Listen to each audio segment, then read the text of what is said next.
I got a question about your fundraising trip to New Jersey. Go ahead. Thank you.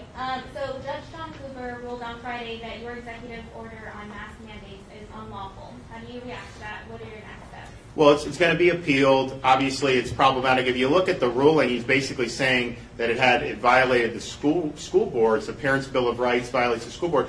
But in reality, the school boards weren't even parties to the case. So I think we're going to have really good grounds to appeal in terms of the First District Court of Appeal. And look, at the end of the day, what the Parents' Bill of Rights requires, in our judgment, is that parents be given the right to opt out if they think that's in the best interest of their kids. So districts can actually have policies, but you got to outparent the right. They've basically taken away the right of parent and say you don't have any say in it. I thought about this and then thought about, what if the reverse happened? What if a district banned anyone from wearing masks?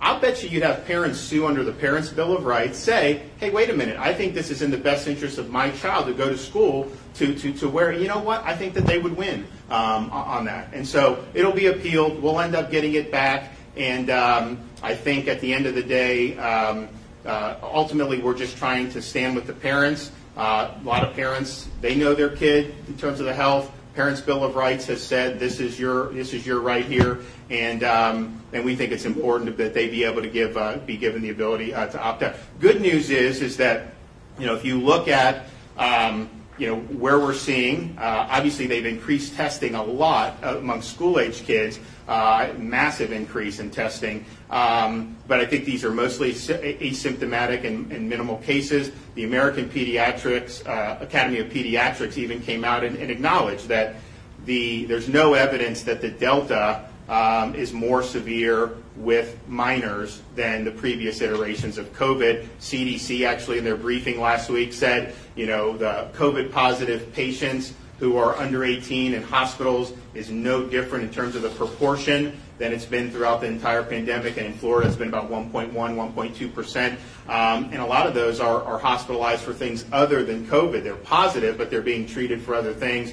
And so, it is a low risk. It remains a low risk for students, which is obviously a very good thing. And clearly, we just want parents to be able to have their kids be in the best situation to learn and to grow and to do all the things that we need our kids to do. There was a really disturbing study that came out about, and I think it was focused on areas that had the kids locked out of school last year, which had a massive increase in childhood obesity as a result of some of these lockdowns. And you think about it, the COVID's been roughly a flu level risk or even less than that for kids, but you see a big increase in that, that's going to have huge ramifications for people's health going forward. And so we just want kids to be able to learn in the best environment, and obviously we want to make sure parents have a say in that.